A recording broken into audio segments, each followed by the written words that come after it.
Oi, eu sou o Jorge Guerra. Eu sou a Kelly Cadames. E esse é o Direito em Português, um projeto do Regra dos Textos que te ajuda a entender um pouco melhor sobre os assuntos jurídicos que são a bola da vez na discussão. Hoje a gente vai falar sobre lockdown e o direito de ir e vir. Afinal, as medidas de isolamento social contrariam a Constituição? Fica com a gente que vamos te explicar tudo.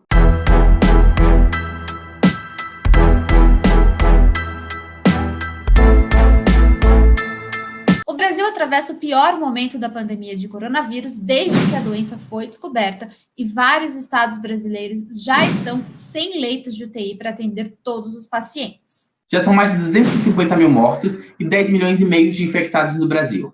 Assim, com a falta de leitos, vários governadores começaram a decretar medidas mais duras de isolamento social, como, por exemplo, o lockdown.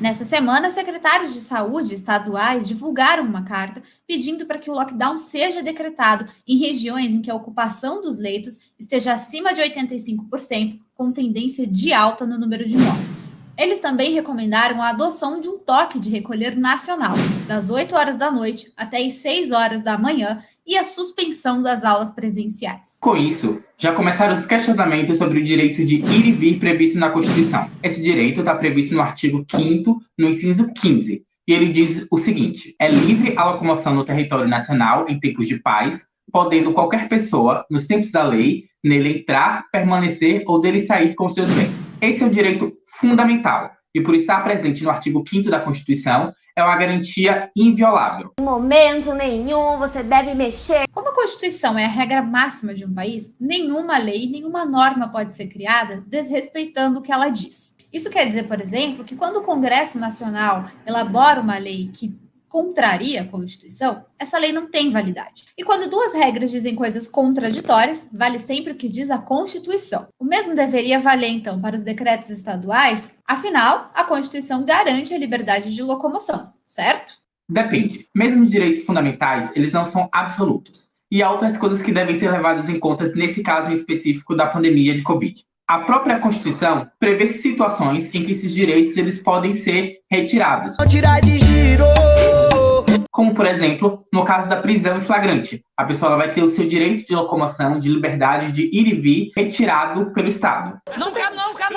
Não quero não! Faz aquele... Eu não quero! Mas no caso da pandemia, há um outro direito fundamental que também deve ser observado, que é o direito à saúde. Ele está previsto no artigo 196 da Constituição e diz que a saúde é um direito de todos e dever do Estado. Em casos como esse, o STF tem usado a regra da proporcionalidade para resolver o impasse. Essa regra determina que um princípio, como é o caso da liberdade de locomoção, deve ceder diante de outro, como é o caso, por exemplo, do direito à saúde, desde que atenda a 3 critérios: adequação, necessidade e proporcionalidade. Então, basicamente, para responder qual direito prevalece,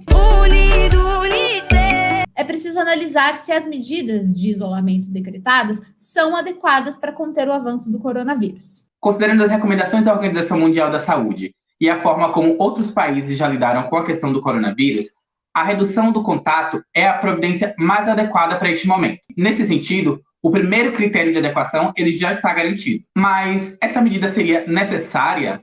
Começar com uma pergunta boba. E aqui é só parar para pensar.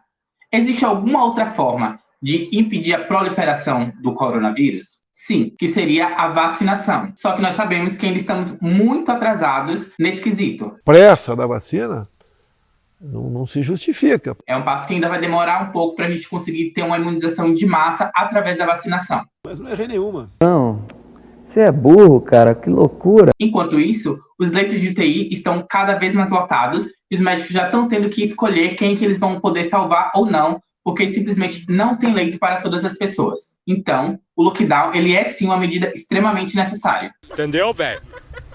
Entendeu, mano? Com isso, já são 2 critérios para que o direito à saúde se sobreponha ao direito de locomoção. O último critério é o da proporcionalidade, e isso serve para evitar exageros. Esse não é o caso do lockdown, porque as medidas não suspendem o funcionamento das atividades essenciais, que podem continuar funcionando mesmo durante a vigência desses decretos. Espaços como hospitais, supermercados e farmácias podem continuar abertos mesmo durante o lockdown. Sendo assim, o lockdown não fere absolutamente nenhum direito constitucional.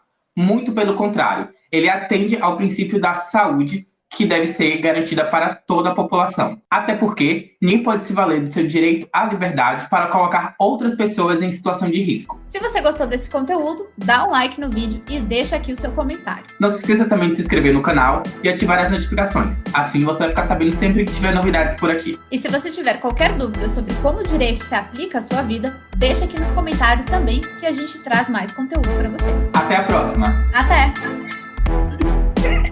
Vamos tentar sim rir.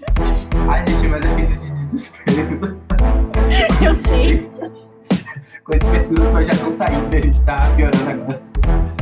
Eu sei. E aí vocês se agarrem em erros e é isso.